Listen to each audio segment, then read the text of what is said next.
A federal judge dismissing the criminal cases against former FBI Director James Comey and New York Attorney General Letitia James. The dismissals are not about the merits of the case, but with Trump's handpicked prosecutor, Lindsay Halligan. The judge finding her appointment as interim U.S. Attorney for the Eastern District of Virginia as invalid, and therefore she does not have the authority to present indictments.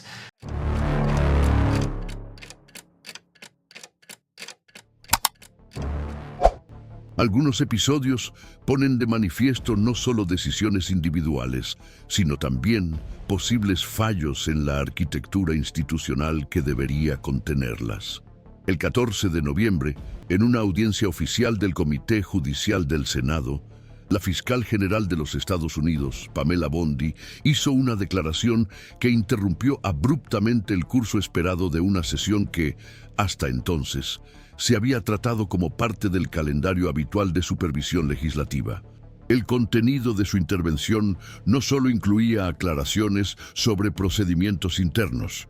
Por primera vez en una audiencia formal, una jefa del Departamento de Justicia reconoció haber autorizado de manera retroactiva la formalización de actos que, según la Constitución, requerían una designación previa válida. Lo que se discutía no era un retraso burocrático ni una interpretación técnica. Lo que se escuchó fue la confesión pública de una violación directa de la cláusula de nombramientos de la Constitución de los Estados Unidos. El ambiente de la sesión ya indicaba que se avecinaba algo fuera de lo normal. La presencia de senadores con un historial de defensa de la integridad del sistema judicial vino acompañada de una extensa agenda que incluía la contratación de asesores vinculados a los acontecimientos del 6 de enero, el secreto en torno a las listas relacionadas con el caso Epstein y la actuación de los fiscales en procesos delicados que involucraban a aliados y opositores del presidente Donald Trump. Pero fue la admisión de Bondi, en respuesta a una pregunta directa, lo que cambió el rumbo de la reunión. Según los registros oficiales de la audiencia y los documentos judiciales adjuntos al proceso, Bondi reconoció haber firmado, después de los hechos, el nombramiento formal de un fiscal que ya actuaba en casos políticamente delicados. El intento de validar, a posteriori, la legalidad de actos procesales realizados sin autorización formal plantea cuestiones que no se limitan al ámbito administrativo. Llegan al núcleo de la separación de poderes. El impacto del episodio no se limitó a lo que ocurrió dentro de la sala en ese momento. Los juristas consultados por medios especializados inmediatamente después de la audiencia señalaron que la práctica descrita por Bondi no encuentra respaldo en ninguna jurisprudencia consolidada de la Corte Suprema. Al contrario, desde las decisiones fundacionales sobre los límites de la actuación del Ejecutivo, la interpretación predominante es que los actos realizados por agentes que no han sido debidamente investidos en una función pública específica son jurídicamente nulos. Lo que Bondi admitió haber hecho, por lo tanto, no solo altera la validez de un conjunto de procesos, sino que pone en tela de juicio la legitimidad de la propia autoridad que los autorizó. Esto explica por qué la repercusión del caso no se centró en líneas partidistas. Aún durante la tarde del mismo día, especialistas vinculados a centros jurídicos de orientación conservadora manifestaron en notas públicas su preocupación por el precedente que se abre cuando la dirección del Departamento de Justicia actúa en contra de la cláusula constitucional que rige su propia existencia.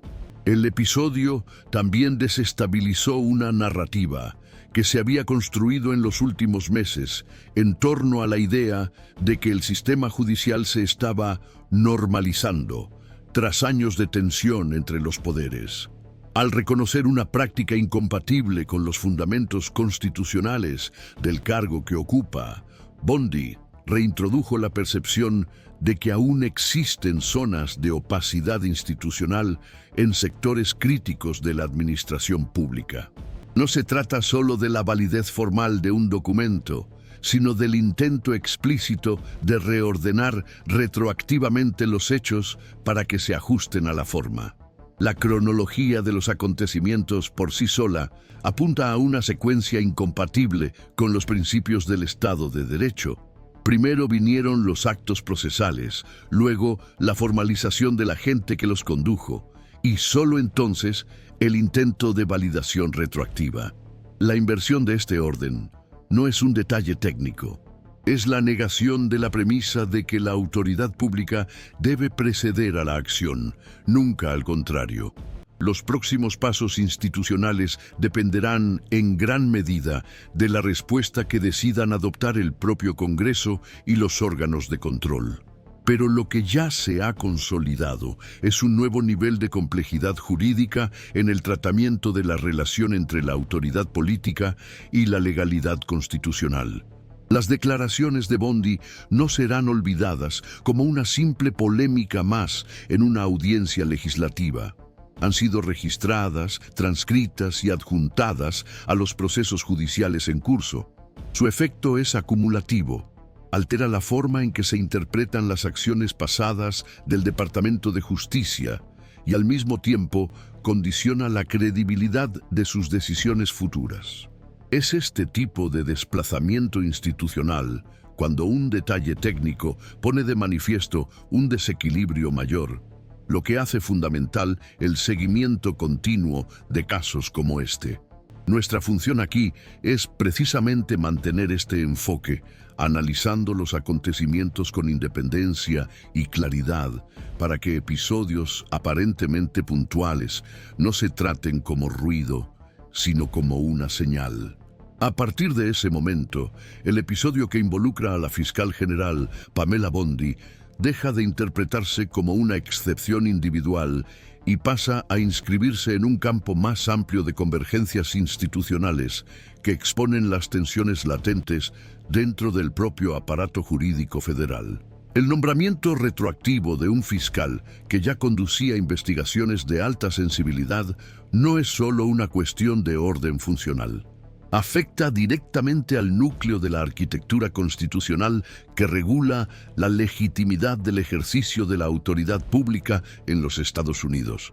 La cláusula de nombramientos, prevista en el artículo 2 de la Constitución, define claramente los procedimientos exigidos para el nombramiento legal de agentes del Ejecutivo en cargos con poderes decisorios.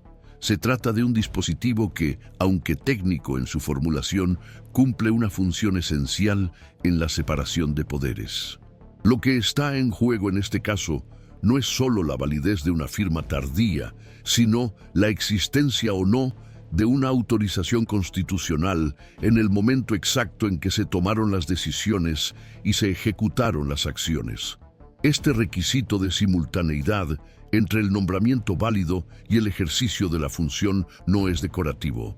Es el mecanismo que impide que el poder se ejerza por delegación informal, al margen de los controles establecidos. Es en este contexto que los acontecimientos internos dentro del Departamento de Justicia adquieren una nueva dimensión. Los documentos judiciales posteriores a la audiencia revelaron que el propio equipo jurídico del departamento había reconocido por escrito que el intento de validación retroactiva del nombramiento no tenía respaldo legal. Esto significa que no solo se llevó a cabo la acción, sino que también existía la conciencia institucional de su impropiedad.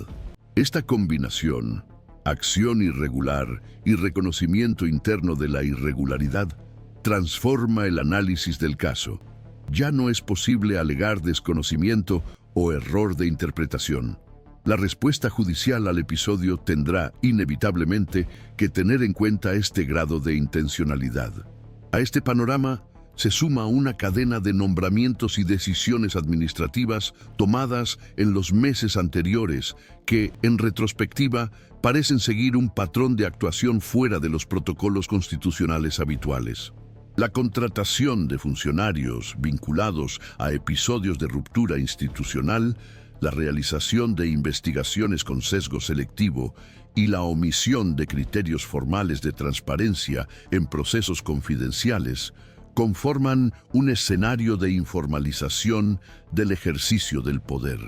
Aunque cada medida, por separado, puede interpretarse desde múltiples perspectivas, la recurrencia de desviaciones procesales en decisiones concentradas en la figura de la fiscal general plantea la cuestión de la existencia de una lógica subyacente. No se trata de atribuir intenciones políticas, sino de reconocer que los patrones institucionales se están desestabilizando por prácticas reiteradas que escapan al control formal establecido. Esta convergencia ayuda a entender por qué el episodio no quedó relegado inmediatamente a las noticias de actualidad. El impacto jurídico de un acto que contraviene la estructura de nombramientos ya sería por sí solo significativo. Pero la inserción de este acto en una secuencia de conductas que desafían los ritos institucionales convierte la excepción en indicio. El debate que se establece entonces no es solo sobre lo que ocurrió, sino sobre lo que está ocurriendo. Los parlamentarios de ambos partidos comenzaron a cuestionar la ausencia de mecanismos más eficaces de supervisión continua del Departamento de Justicia, especialmente en momentos en que las decisiones jurídicas se acercan a intereses políticos en disputa. La Corte Suprema, aunque aún no se ha pronunciado formalmente sobre el caso Bondi, tiene precedentes importantes sobre el tema de la autoridad delegada. En decisiones anteriores, el tribunal ya ha definido que la ausencia de investidura legal en cargos de naturaleza jurídica invalida todos los actos realizados durante ese intervalo. La jurisprudencia no admite la regularización retroactiva de la autoridad cuando el ejercicio del poder fue material y produjo efectos jurídicos concretos.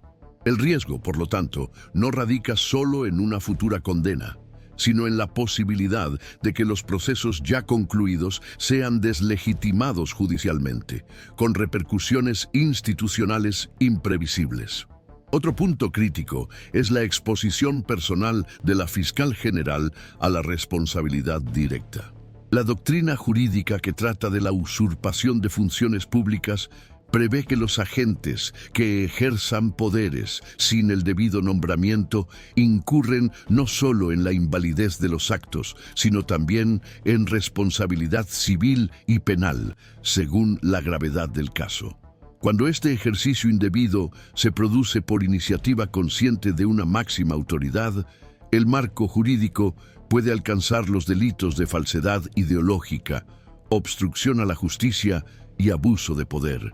Cada uno de estos marcos tiene su propia jurisprudencia y criterios específicos, pero todos comparten un punto en común: la inexistencia de inmunidad automática por ocupar un cargo público. El Departamento de Justicia, al reconocer en un documento propio que el intento de validación retroactiva no tiene base legal, creó un dilema interno. Si la dirección del organismo actuó en contra de la recomendación técnica de sus propios fiscales, entonces existe un desajuste funcional que debe explicarse. Esta disociación entre la autoridad administrativa y el cuerpo técnico puede debilitar las futuras acciones del departamento y comprometer la confianza de otros organismos en la coherencia de sus actos. El riesgo es doble: jurídico, por la posible nulidad de actos pasados, y político, por la inestabilidad institucional que este tipo de disensión genera dentro de la estructura del gobierno federal. El caso Bondi también refuerza la percepción de que las barreras entre el ejercicio técnico de la función pública y el uso estratégico del aparato estatal son cada vez más tenues. La convergencia de episodios que involucran nombramientos atípicos, decisiones con motivaciones cuestionables y admisiones públicas de conducta fuera de lo normal, proyecta un escenario en el que la distinción entre error y método debe examinarse con mayor rigor. A estas alturas ya no se trata solo de investigar lo que ocurrió, sino de comprender lo que este episodio revela sobre las dinámicas institucionales actuales. Es precisamente en este tipo de análisis, centrado en la evolución de los hechos y en la interacción entre los actores del sistema, donde buscamos profundizar nuestro trabajo. La propuesta aquí es seguir estos movimientos de forma continua, contextualizando las decisiones y destacando lo que indican sobre el funcionamiento más amplio de las instituciones democráticas. Siguen existiendo interpretaciones divergentes sobre la profundidad jurídica de las acciones atribuidas a la fiscal general Pamela Bondi.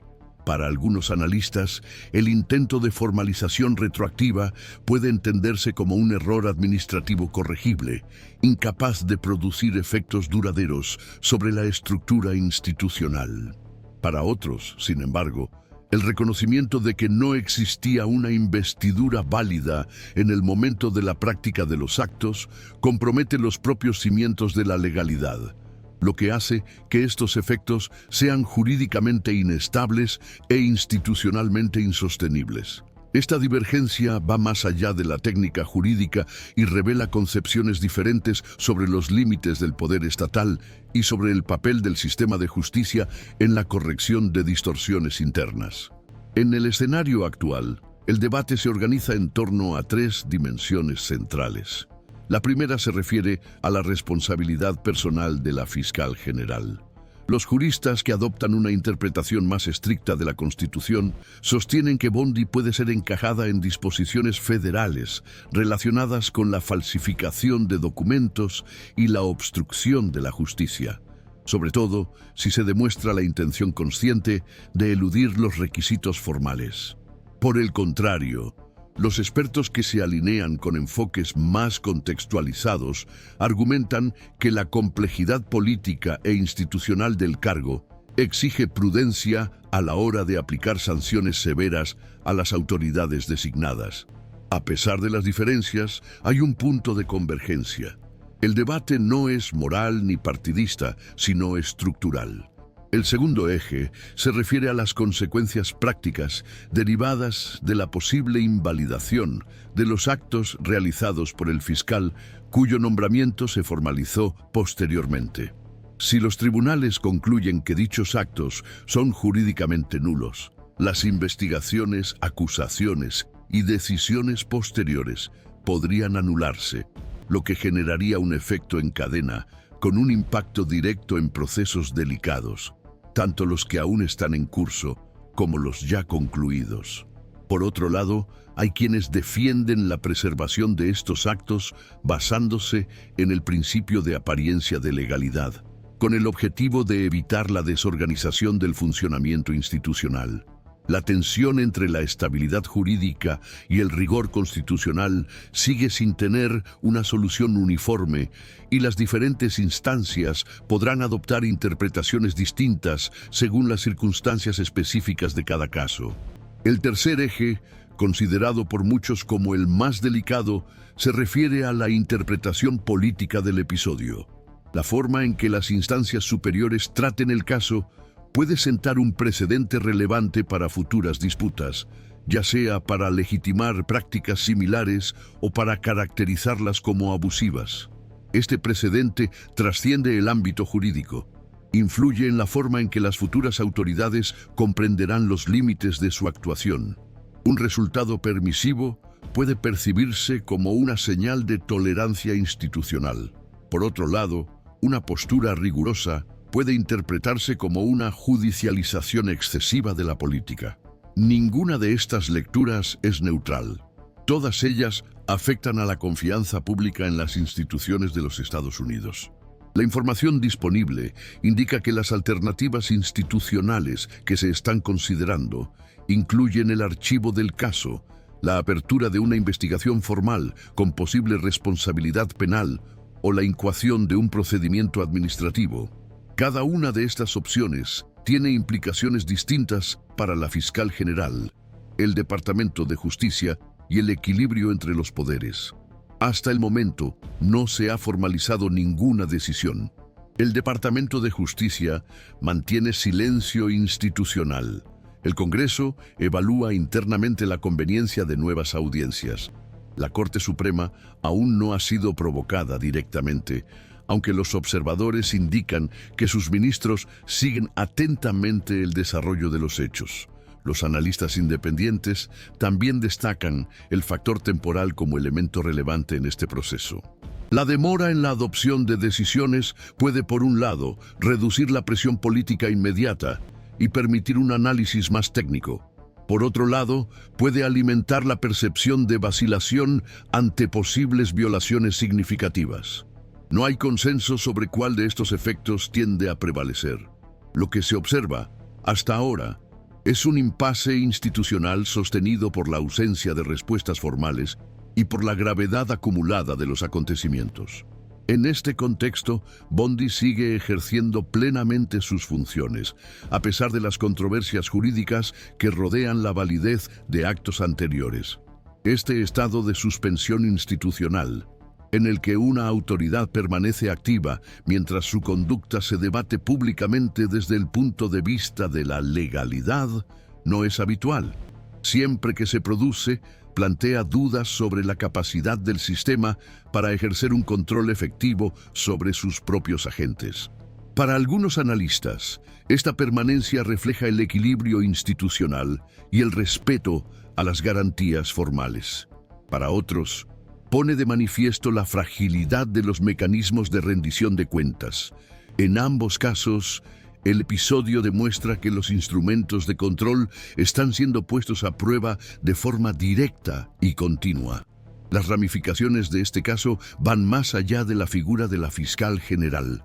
El episodio podría redefinir los parámetros de actuación del Ministerio de Justicia, poner a prueba la solidez de los controles internos y establecer referencias para futuras administraciones. En última instancia, lo que está en disputa es la propia definición de lo que significa actuar dentro de la legalidad al ocupar un cargo dotado de poderes excepcionales. Es por reconocer este nivel de complejidad que el seguimiento del caso sigue siendo constante. Cada decisión adoptada, cada movimiento institucional y cada silencio prolongado contribuyen a revelar cómo reacciona o duda en reaccionar el sistema de los Estados Unidos ante sus propios límites constitucionales.